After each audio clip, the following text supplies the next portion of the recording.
네, 최백은 건국대학교 경제학과 교수님 나와 계시죠? 네, 안녕하세요. 네, 교수님. 예, 그래요. 지난 주간에 이제 청와대에서 인사 개편이 있었습니다.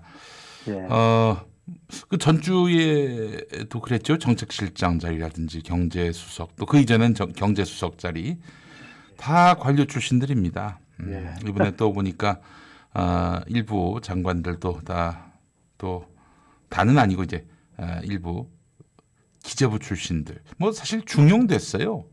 예. 아니 근데 좀 궁금한 게 기재부 출신들은 왜 이렇게 잘 나갑니까? 그 이유를 좀 알고 싶어요. 민주정부에서도 잘 나가고 뭐 이런 권위주의 정부에서도 잘 나가고 뭐 이분들이 뭐 특별히 처세술이 탁월한 게 있습니까? 혹은 뭐 유능한가요? 그 이유가 뭔지 좀 궁금합니다.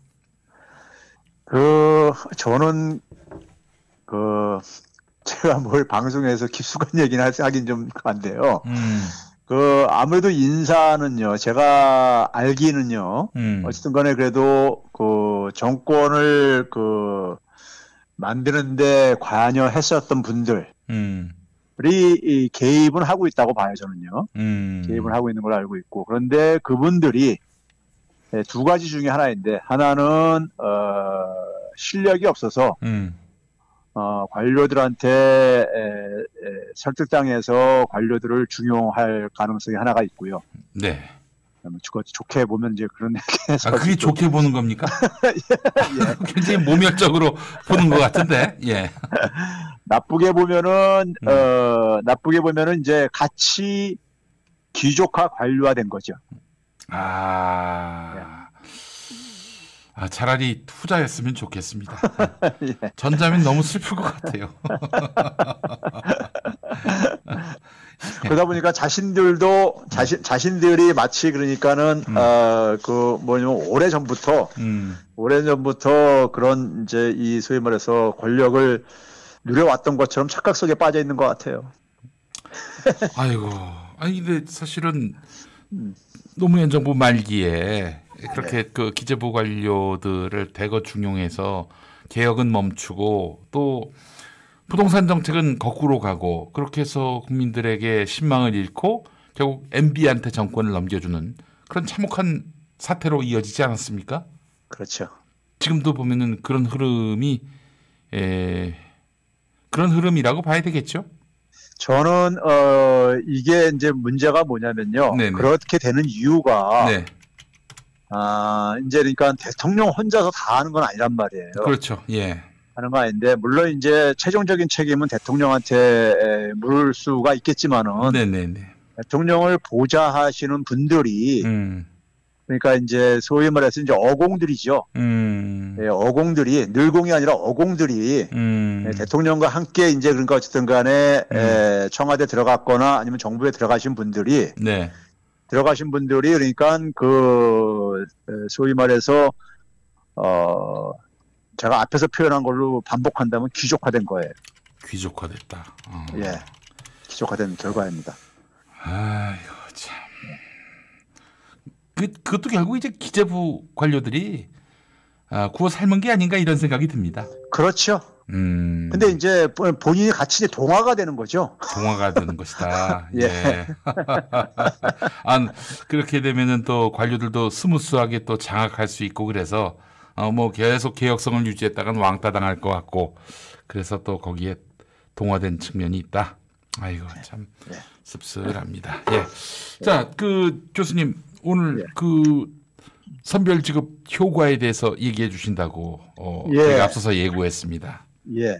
근데 이제 먼저 이제 그 얘기를 하기 전에요. 네, 이 언론이 참 큰 문제인데요. 네, 이게 이 정부에 대해서 그러니까 우리가 뭐 비판하는 건 비판하는 거라도 음, 그렇다고 해서 언론의 보도가 이게 정당화되는 건 아니라고 저는 생각이 드는데요. 음, 언론의 보도를 먼저 보게 되면요. 네, 네, 제가 몇 가지만 소개를 해드릴게요. 음, 조선일보에서 뭐냐면은 취업자가 왜 늘어났는가 봤더니만 60대 노인 일자리가 대부분이고 음, 그리고 20대 단기 알바가 대부분이다.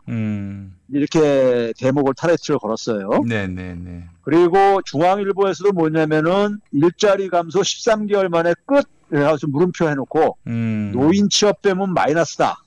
이렇게 달았고 매일경제 같은 경우도 세금 투입 노인 일자리 40만 개일 때 3040 취업자 25만 개 줄었다. 뭐 이런 식으로 나왔어요. 예. 그런데 이 기사에 잘못된 것도 있고 악의적인 것도 있고 여러 가지가 섞여 있는데요. 그거부터 먼저 좀 간단히 짚고서는 네.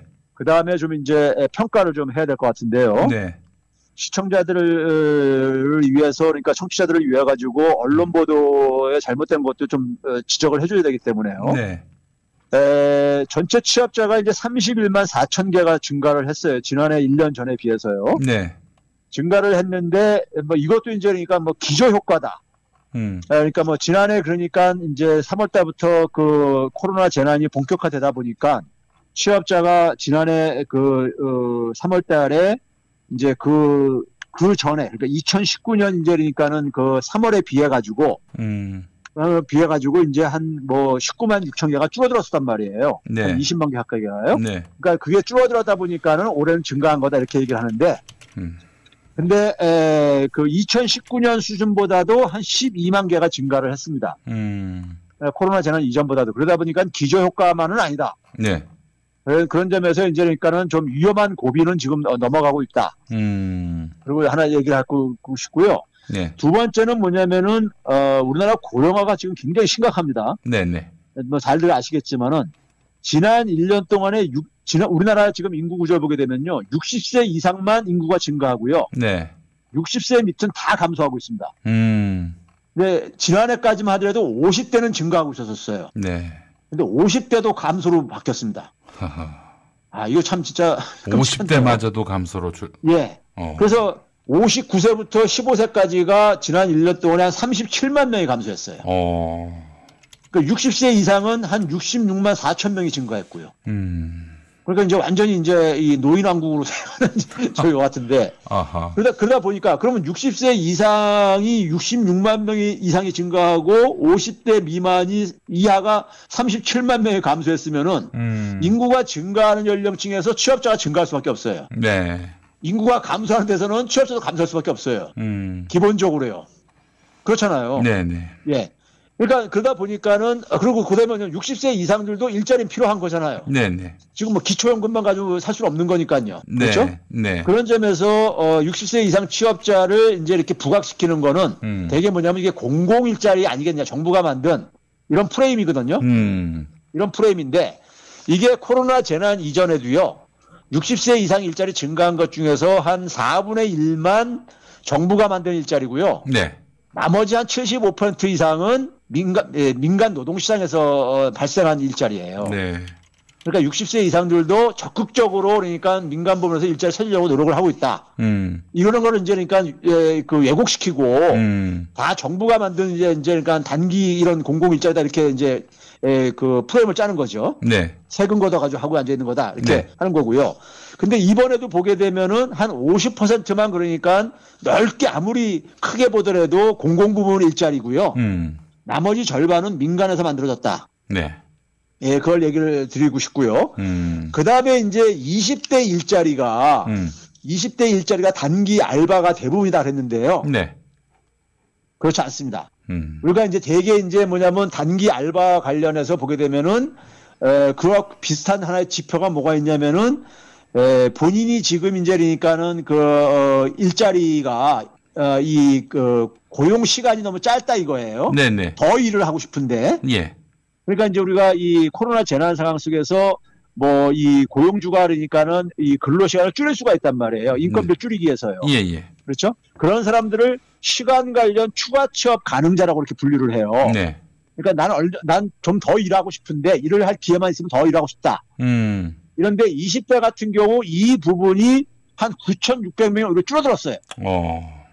그런 점에서 그러니까는 단기 알바 일자리가 대부분이 아니라는 거고, 네. 20대가 청년층이 일자리가 그나마 증가를 했거든요. 이번에 네. 이제 60세 이상하고 더불어서요. 네. 그러면 이 추가 취업, 시간 관련 추가 취업 가능자가 증가한 거는 15세에서 19세에서 한 6,600명이 증가했어요. 근데 15, 19세는 되게 뭡니까요? 고등학생들이라고요. 네. 이 학생들은 그냥 아르바이트 일자리뿐이 할 수가 없는 연령층들이라고요. 그러니까 이들이 증가한 걸 가지고 20대가 그러니까 증가한 걸로 이렇게. 아이, 그건 아니지. 그는. 그렇죠. 예. 이런 식의 장난질을 해요. 예. 거기다가 뭐냐면 20대 일자리 증가가 30대, 40대에 비해 가지고 이 제조업에서 일자리가 한 5만 4천 개가 증가했어요. 네. 제조업은 그나마 임금이 괜찮은 일자리들입니다. 제조업 분야가요. 네. 그러니까 20대 일자리 증가가 5만 4천 개 이상이 제조업에서 했다는 점에서 20대 일자리를 그렇게 하니까 뭐 단기 알바 뭐 이런 식으로 이렇게 호도하는 것은 이거는 잘못된 완전히 그 팩트가 잘못된 것이라고 얘기하고 싶고요. 네. 그 다음에 이제 우리가 이 국내 언론들이 굉장히 악의적인 게요. 우리가 지금 주요 국가들 중에서 경기 회복이 가장 좋은 나라가 미국입니다. 네. 우리 흔히 이렇게 알고 있듯이요. 네. 그런데 미국보다 우리가 적어도 고용 지표상에서는 훨씬 더 좋습니다. 그러니까 우리가 고용 지표에서 3대 핵심 고용 지표를 실업률, 고용률, 경제활동 참가율로 얘기하는데요. 네. 참가율로 얘기하는데 우리는 실업률이 그러니까는 코로나 재난 이전 수준으로 돌아갔어요.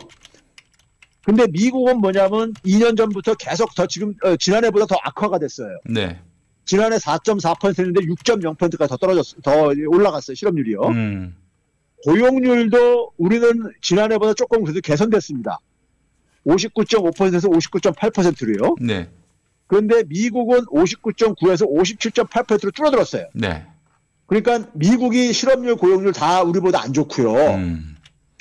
우리가 이제 경기가 회복되지면서 경제활동에 다시 복귀하는 사람들이 경제활동 네. 참가율인데요. 네. 이것도 한국은 지난해에 비해서 한 0.3%포인트 정도 개선됐어요. 그런데 미국은 여전히 뭐냐면 1.1%포인트 정도 오히려 계속 떨어지고 있습니다. 예. 그래서 미국의 연준의 의장이 그런 얘기를 했죠. 뭐냐면은 내년 연말 정도 돼야지 코로나 재난 이전 상태로 그나마 이 복귀가 가능할 거다. 고용 지표는. 네. 그래서 그때까지 금리 인상 계획이 없고 그다음에 지금 현재 한 달에 1,200억 달러씩 그러니까 찍어가지고 소위 말해서 양적 완화라는 걸 통해서 소위 채권들을 매입하는 것도 계속 할 수밖에 없다. 네. 이런 걸 밝힌 이유가 바로 고용 지표가 이렇게 나빠지고 있기 때문에 그런 겁니다. 네. 이게 이제 그러니까 이런 점에서 그 객관적으로 그러니까 언론 보도가 이루어지지 않고 너무 악의적으로 그러니까는 이걸 보도를 하고 있다는 것을 네. 먼저 이제 그러니까 밝혀야 되겠고요. 이건 뭐 그러니까 기본적으로 뭐 이 정부 무능하다는 거를 계속 강조하기 위한 저거고요. 네. 전술이고 그다음에 제가 이제 그 오늘 주목을 하는 거는 뭐냐면요. 자, 우리가 지난해 이게 지난해 이제 고용 흐름을 이렇게 쭉 봤을 때 지난 1년 이상을 동안요. 네. 3월 달부터 그러니까 이제 그 코로나 재난 상황의 충격이 경제에 이제 영향을 미치기 시작했거든요. 본격적으로요. 네, 그렇습니다. 그러면 고용 지표에 당연히 영향을 미칠 수밖에 없잖아요. 네. 그러면 그 상황에서 정부가 대응을 한 게 대표적인 게 뭐냐면 재난지원금 정책이었습니다. 네. 그렇죠? 그럼 재난지원금 정책도 마찬가지로 우리가 앞에서 얘기했을 때 가계소득이라든가 소득 불평등 이런 거에 영향을 미쳤듯이 네. 고용에도 당연히 영향을 미칠 수밖에 없겠죠. 그래서 제가 좀 이제 이거 지난 이제 1년 동안 걸 쫙 이제 그러니까 이걸 들여다봤어요. 네. 들여다봤더니만 우리가 이 먼저 첫 번째 얘기할 수 있는 게 뭐냐면 비경제 활동 인구라고 해가지고요. 비경제 활동 인구요. 이게 뭐냐면은 예. 우리가 이제 그 이제 이 생산 활동을 할 수 있는 인구들을 이제 경제 활동할 의지가 있는 사람과 없는 사람으로 나눠가지고 이렇게 분류하는데 비경제 활동 인구가 바로 이제 경제 활동할 의지가 없는 사람으로 네. 이렇게 이제 분류하는데 이 사람들 중에 상당 부분은 취업할 기회만 되면은 취업할 수만 있으면 취업할 의사가 있는데. 네. 취업이 안 되거나 아니면 취업이 될 가능성이 없어가지고 아예 포기한 사람이 이런 사람도 포함되어 있어요. 여기에. 네네네. 이 비경제 활동 인구가요. 지난해 우리가 전국민 재난지원금을 5월 달부터 지급했잖아요. 예. 그 지원을 하면서 4월 달에 비해서 한 50만 명이 줄어들었었습니다. 비경제 활동 인구가요. 그래요. 오. 예. 상당히 고무적인 거잖아요. 글쎄 말이에요. 그렇죠? 근데 왠지 좀 조미료를 친 것 같은 느낌이. 아니 실제로 그렇게 고용지표 나와요. 그래요. 네. 그래가지고 이것이 뭐냐면 이 추세가 7월 달까지 계속 가요. 네. 8월 달에 조금 이제 올라가기 시작합니다. 왜냐면 약발이 다 떨어졌잖아요. 네. 정권이 준 거예요. 네. 그렇죠? 거기다가 이제 전광훈이 또 나와서 저기 강화문에서 아이고. 반불었고. 예, 그렇죠? 예. 그리고 나서 이제 선별 지원을 한 게 이제 우리가 10월 달부터 이제 그러니까 본격적으로 선별 지원 하잖아요. 네네. 9월 말에 추석 전 때부터 이제 지급 이제 시작해가지고요. 네. 그래가지고 이게 최대 올라갈 때 어느 정도까지 올라가냐면요. 한 110만 명까지 비경제활동 인구가 쫙 증가합니다. 이 선별 지원하면서요. 최대 그러니까요. 예? 그러니까는 전 국민 중고하고 선별하고 그러니까는 그러니까 비경제활동 인구에 갑자기 이렇게 수십만 명이 급증한다는 얘기는요. 네. 이 사람들이 그러니까 일자리를 잡으려다가 포기한 사람들이니까 구직 포기자들이요. 구직 포기자들이요. 그러니까 이래서 자영업자나 소상공인들이 예. 버티다가 대출 받아서 버티고 그다음에 고용을 좀 축소하고 이렇게 하다가 폐업을 해야하게 되면은 네. 그래가지고 이제 그러니까 경제 활동을 할 수 없는 사람들이 네. 다른데 취업도 안 되고 그러다 보니까는 그냥 경제 활동 포기하고 이제 그러는 사람들 있잖아요. 네. 이런 사람들이 이게 급증을 한 거예요. 예. 네. 그리고 이제 제가 이제 또 한 가지 주목하는 건 뭐냐면요. 예.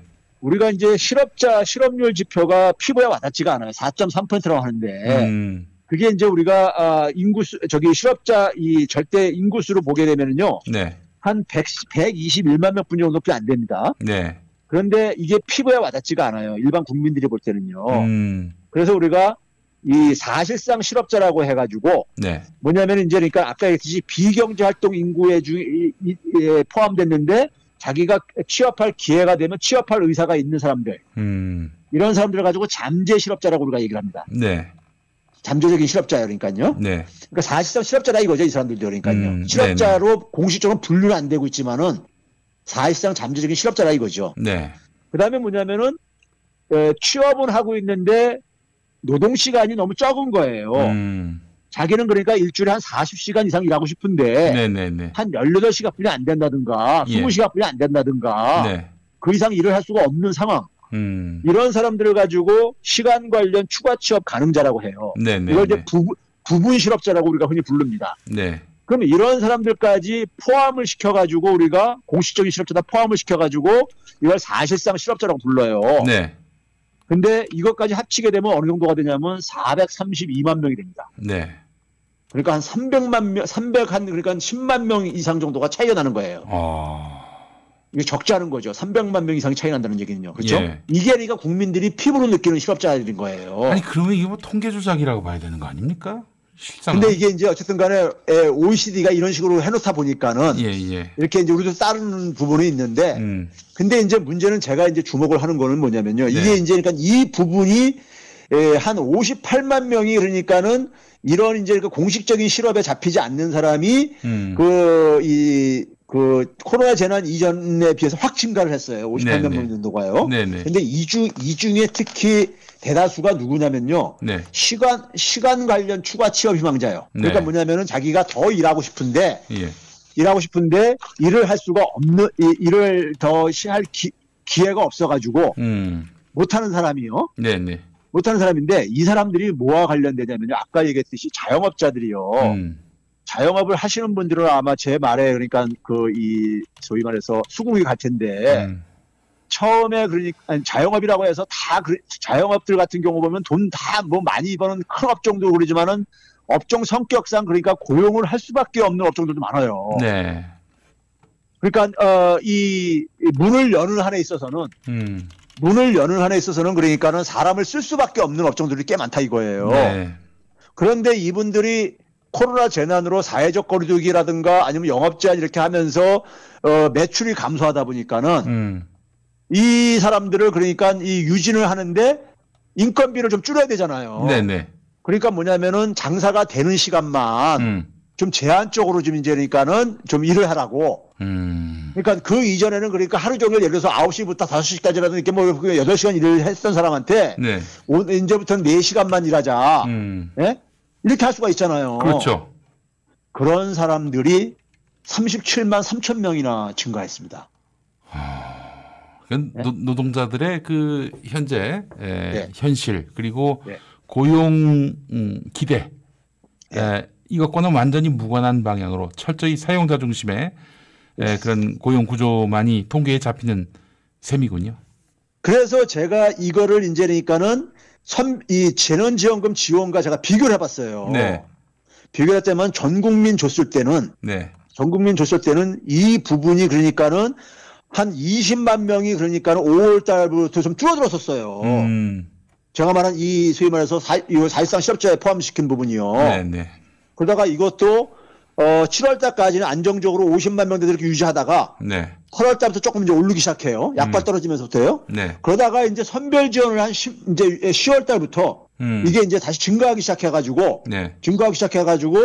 97만 명까지. 그러니까 뭐냐면은 전 국민 줬을 때에 비해서 한 45만 원에서 한 50만 명이 이게 증가해 최대예요. 그러니까 선별 지원을 하게 되면은 선별 지원을 한 게 그러니까 매출 감소에는 전혀 도움이 안 됐잖아요. 네. 그러니까는 고용 시간을 늘려줄 수가 없는 거잖아요. 고용하는 이 직원들을요. 네. 그러니까 이분들이 그러니까는 시간 관련 추가 취업 가능자가 급증할 수밖에 없는 거죠. 네. 자기는 더 일하고 싶은데 그러니까 더 일을 할 기회가 이게 줄어드니까는 글쎄 말이에요. 그러니까 이게 크게 증가를 한 거예요. 그런 점에서도 그러니까는 이 고용 지표에도 선별 지원의 이 재난지원금 지원 효과가 네. 그대로 반영되고 있다는 것이고, 이게 바로 뭐냐면은 선출 권력들이 이게 무능하다 보니까는 기재부 이거 상식적으로 생각해 보면 알 수 있는 거예요. 현장에 나가가지고 자영업자들이 어떻게 대응을 했는가. 처음에는 그러니까 대출 받아가지고 대응을 하면서 대출 받는 게 다 빚이잖아, 빚이죠. 네. 빚, 그렇죠? 그러니까 정부가 돈을 안 쓰니까 이 개인들이 그러니까 다 이제 빚쟁이가 돼버리는 거죠. 네. 그렇죠? 그러다가 두 번째 대응하는 게 뭡니까요? 인건비 줄이는 걸로 대응할 게 아닙니까? 그렇습니다. 예. 예? 인건비 줄이는 게 고용지표에 그대로 그거 된 거예요. 그러면 정부가 그러면 어떻게 합니까요? 예산 편성을 해가지고 또 일자리 만드는 데다 또 돈을 쓸 게 아니에요. 네, 맞아요. 그러니까 이쪽 주머니에서 돈 센 거를 저쪽 주머니에서 돈 집어여가지고 그걸 이게 하는 짓이에요, 이게요. 얼마나 이게 지금 한심한 짓입니까, 이게요? 그렇죠? 그러다 보니까 조중동한테 뭐냐면 정부가 세금 투입해서 만든 일자리라는 이런 그러니까 조롱이나 당하고 앉아있고, 예? 시장에서 해결할 수 있는 거를 네. 전 국민 재난지원금을 줬으면은 시장에서 해결되는 거를 글쎄 말이에요. 예? 이거는 그러니까는 사람들 그러니까 일자리 다 그러니까는 줄여놓고서는 그다음에 그러니까 또 세금 얻은 걸로 투입해가지고 단기 공공일자리 만들어가지고 자기들이 할 일 했다고 이렇게 하는 건데 네. 기재부가 그러는 건 제가 늘 얘기했듯이 기재부의 이거 모피아 논리가 그러니까 그렇다 치더라도 선출 권력들이 네. 국회의원들이 이거 현장 나가가지고요. 예. 자영업자들 다 자기 유권자들인데 네. 자영업자들 상황 보면 이거 알 수 있는 거예요. 네? 그럼 거기에 맞춰서 정책을 만들고 그거에 그러니까는 기재부가 만드는 정책이 잘못된 거면은 그걸 바로 잡을 생각을 하는 게 선출 권력들이 해야 될 일인데. 맞습니다. 이건 제가 볼 때 선출 권력들 한마디로 이거는 참 무능하다고 설명이 안 되져요. 이건 무능이 자초한 고용 참상입니다.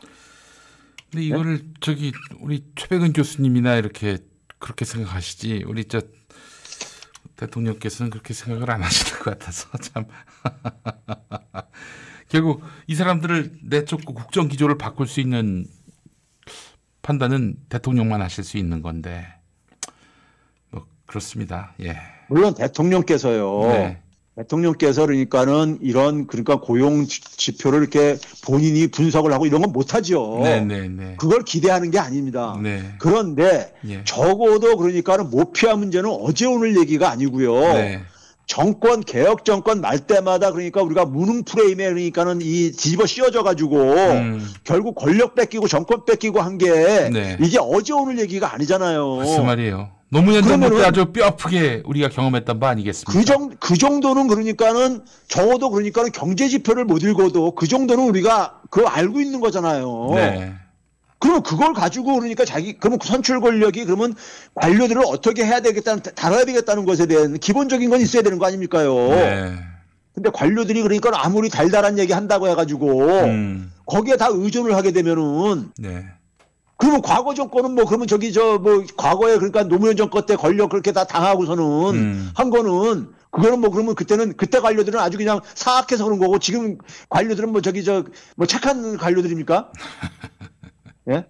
관료들은 관료들의 그 이해관계가 있는 것이고. 그럼요. 자기는 이 정권이 잘 되기를 바라는 마음이 추호도 없는 사람들이에요. 보통 망하길 바란다기보다는 이 정부 아래서 자기가 그냥 적당히 역할하고 제가 한마디만 더 얘기하면요. 예, 그러시죠. 예. 저는 기재부 일반 공무원들을 다 싸잡아 욕하는 거 아니에요. 예. 근데 우리가 뭐냐면은 우리가 검찰처럼 예. 기재부들도 마찬가지로 어떤 조직이든 간에 조직의 어떤 하나의 이익 논리가 있잖아요. 그렇습니다. 예. 거기에 가장 그러니까 민감한 사람들이 뭐냐면 고위공직자들이에요. 네, 네. 고위공직자들이 결국은 뭐냐면 퇴직하고도 다 이렇게 자기들 밥그릇하고 관련돼 있고 그러다 보니까요. 네. 예? 그러면은 이 상황 속에서 그러니까 우리가 한번 봐보세요. 전통적으로 기재부 고위공직자들이 소위 말해서 장관 부총리 출신들이 그 장관직이나 부총리 물러나고 나서 최소한 정권 바뀌고 난 다음에요. 네네. 민주 진영에 있기보다는 네. 국힘당 야당으로 다들 가서 공천받잖아요. 네. 그게 왜 그러겠습니까요? 관료들의 이 논리하고 이 모피아들의 논리하고 그렇지. 국힘당의 논리가 같다니까요. 같아요. 같은 네. 특권층 저로요. 네. 그러니까 우리가 보게 되면 지금도 민주당 안에 있는 기재부 장관 출신들도 되게 대부분 다 보수적이에요. 우리 저 내가 누구라고 얘기 안 하겠지만은 진표형님 있잖아요. 예. 김진표 형님. 예. 그러니까는 그게 왜 그러냐면요. 왜 거기 출신들이 하나같이 그러냐? 이거를 그러니까는 왜 그 선출 권력들 그러니까 저 국회의원이라든가 국회의원이라든가 청와대가 이걸 왜 모르냐 이거예요. 네. 예? 그걸 만약에 그 사람들한테 계속 끌려다닐 거면은 정권 잡을 필요 없어요. 그냥 맡기지 그럼 관료들한테 다. 글쎄 말이에요. 예. 네. 이 사람들한테 맡기는 한에 있어서 민생은 물 건너가는 겁니다. 민생은 물 건너가는 거예요. 네. 네? 모피아들한테 맡기는 한에 있어서는요. 네. 그럼 민생이 망가진 게 바로 뭐예요? 그게 무능하다는 얘기잖아요. 네. 그러면 뭐냐면 조중동에서 그 민심이 이반한 걸 가지고 이제 그러니까는 소위 말해서 무능한 정권 막 이렇게 몰아붙인단 말이에요. 네네네. 그래서 대개 보게 되면은 개혁 정권, 진보 정권들이 말년에 가가지고 무능 프레임에 그러니까 걸려가지고 거기서 허우적거리다가 네. 또 자기들 분열하고 네. 예? 분열하다가 그러면서 이제 그러니까는 이제 질이 멸렬돼 버리고 이제 그러니까 저거 돼 버린 거죠. 권력 뺏기고 네. 이런 걸 반복해 왔거든요. 근데 지금 우리가 보궐선거에서도 지금 똑같은 그런 패턴이 지금 진행되고 있는 거 아닙니까요? 맞습니다. 예. 예? 이게 그러니까 선출 권력이 지난해 그러니까 이낙연 전 대표가 예. 그때부터 홍남기하고 같이 그러니까 한 몸이 돼가지고 한 결과가 지금 그렇게 나온 거잖아요. 네. 예? 민생을 안 챙기고 개혁했는데 민생이 망가뜨려놨죠. 민생을. 그러고 나서 이제 민생하겠다고 하면서 이제 그거 앉았는데 예? 민생을 한다는 얘기는 검찰 개혁, 모피아 개혁, 언론 개혁 이거 해야지만이 민생이 해결되는 문제란 말이에요. 네. 예. 엉뚱한 소리들을 하고 앉아 있고 그러니까는 국민들이 짜증나지 그러니까 예. 진짜 이게 제가 늘 얘기하듯이 이제 국회의원 하다 보면요 다 그런 건 아니겠지만은 어떤 경우는 한 재선, 어떤 경우는 한 3선 이상 하다 보면요 다 귀족화 돼 버려요. 제가 이렇게 현실적 잠깐 하다 보면요 예. 자기들이 이게 장관급 대우 해주다 보니까 자신들이 그러니까 예. 이게 완전히 무슨 뭐 특별한 존재로 처럼 생각을 해요. 거기서 4선, 5선 하게 되면은 네. 완전히 귀족이 돼 버립니다. 예. 거의 그러니까 건달이 돼요. 건달이.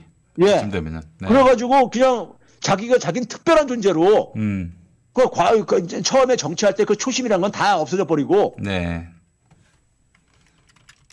그러니까 국민들이 볼 때는 참 짜증이 나죠. 예? 엉뚱한 소리들은 하고 앉아있고, 국민들 혈압만 높이고 앉아있고. 네. 그래서 이번에 대표 잘 뽑아야 됩니다. 저는 원내대표는 그나마 잘 뽑았다고 생각하는데, 네. 대표 잘 뽑아야 됩니다. 교수님 누구 지지하세요, 그러면? 제가 얘기하면 좀 가니까. 그러면 어떤 정책을 표방하면은 이 사람은 이거는 개혁 의지 없는 사람이다. 좀 감별할 수 있는 좀 안목과 그 어떤 기준을 제시해 주세요. 좀. 저는 지금 세 분이 가잖아요. 네네네. 세 분이 가는데 제가 볼 때는 한 분은 물 건너갔고. 그래요. 네. 근데 그래도 개혁적인 포지션을 계속 유지하시는 분이. 네. 그리고 그동안 원내 활동하면서도 계속 그렇게 하신 분이 저는 개인적으로 그나마 그래도 국민들 뜻을 좀 받들지 않겠는가 지지자들의. 그 우리 네. 사회 을들을 챙기신 분 말씀하시는 겁니까? 뭐 저기 구체적으로 제가 발언은 안 하겠습니다. 부인은 안 하시네. 네, 부정은 안 하셔. 부정은 안 하셔요. 알겠습니다. 예. 이쯤하겠습니다. 자, 오늘도 함께해 주신 최백은 교수님 말씀 잘 들었습니다. 네, 감사합니다. 네.